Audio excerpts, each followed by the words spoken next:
Good morning, good morning, good morning. Carol Davis here with a spot of sunshine just for you. Yay. So, you know why we do this? To try to bring a little joy into something different with the pandemic and everything else that's going on. Things seem to be calming down now. All we have now is a pandemic to deal with. Oh, that's all. It's like, sometimes I feel like I'm just used to it, but like this is normal. So I've been reading for the last several weeks my book, Changeless Change. We're almost done. We might be done today. I'm not sure. So yesterday I talked, I think, about baggage scanning. I love that one. And then, so today we're going to talk about rooms for rent. I don't know about you, but sometimes I see rooms in little chambers. Angry room. Anyway, I'll read it and then I'll explain better. But here it is. Like, there's your brain, there's your mind. The sad room, happy room, whatever. So seeing rooms in the attic, my subconscious is the attic, if you weren't here for previous chapters. By the way, if you want to hear previous readings, I have them all on YouTube. Changeless Change YouTube. Okay? So, seeing rooms in my attic helps me to get in touch with why I am feeling certain feelings. For example, I was watching a movie that had nothing to do with death or sickness, but all of a sudden I became sad and started crying because I missed my deceased sister. I thought, what the heck is that about? Apparently something sad did happen in the movie that took me into the sad room. Once in that room, I was in touch with all the sad memories stored there. The rooms in my attic do not differentiate between minor and major events. This can be problematic, especially in the angry room. Have you ever felt intense anger or even rage for no apparent reason? Everything seems okay in your life, nothing major going on, but suddenly you're lashing out at someone. For me, the smallest annoyance would take me to the angry room, and there I was exposed to all the perceived wrongs done to me since forever. Having this knowledge of stored past issues helped me move into and deal with the reality of the present, and most often my anger, once acknowledged, subsided. Also has something to do with the marble bag from a previous chapter. Sometimes, however, I needed to do some writing to find out where the feeling was coming from.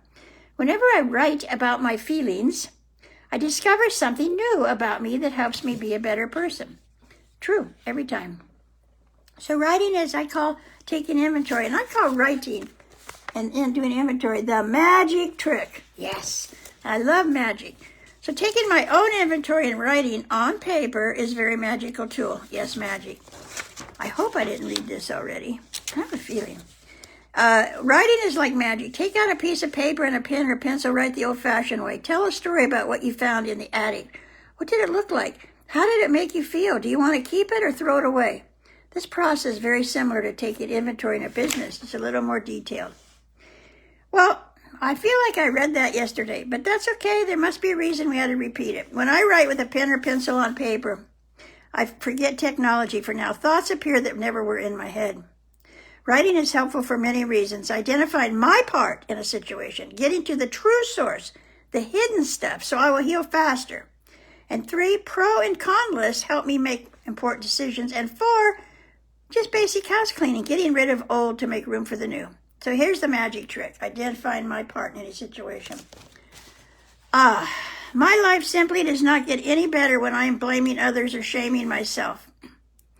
It is desire to be happy, joyous, and free. That does not occur unless I am willing to go through the pain of looking at my part. Or am willing to go to own my reaction to people, places, and events. Now, most will say at this point, wait, just 1 minute here. What if someone has committed a crime against me? As we already know, there are many times when we believe we are not at fault. So I have to still look at my part? It's not my fault is the most common reason to stay sad or angry and not look at your own reactions. Your part in any predicament. This house cleaning is not about being right or wrong. It's about getting comfortable with you. It's about not being a doormat. It is about living in a state of peace and joy regardless of what they are doing to you. It is not about the situation at all. It is about you and your reactions. You say, well, anyone would be angry in certain situations. Yes, maybe no. Here's an example. Say 10 people are sitting in a room having a discussion. This room has a large bay window, and out of the clear blue, a brick suddenly smashes through the window. For the purpose of this illustration, let's agree this is a criminal act of violence against 10 innocent people. In spite of there being 100% agreement on the nature of the event, we could very possibly see 10 different reactions. How can that be? It happens because our reactions are a result of the baggage we drag around, and everyone's baggage is different. Remember, everything we see, hear, touch, feel, and experience first goes through the baggage scanner and gives us instructions about how to react. The scanner, remember? One person may have a reaction similar to the cartoon above, as a cartoon of somebody throwing a brick through a window. Someone else may feel ill, yet another might run after the perpetrator. Still another may have the presence of mind to call the police. Others might just sit in a stupor, paralyzed by this horrific act. Why does all this sound familiar? I think I read all this. I apologize if this is all a repeat. My marker may have been in the wrong place because I'm coming up on stuff that sounds familiar. Oh my gosh. I think all this I read before. I think we're coming up on the bonus part, which, okay, that's okay. There must be a reason. The true source of our discomfort is often attached to a lie we were taught somewhere in the past, and often goes back as far as early childhood. That lie has been stored in your attic for a long, long time and actually adds to any event, real or imagined. Writing about your discomfort makes you feel.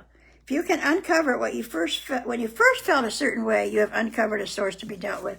So, our time's up for today. I'm going to review my tapes and what I read and try to get back on track next week. So when we'll forget everything anyway, so it might start over. So I was hoping to end the book today, and I would have if I would have started in the right place. Yeah,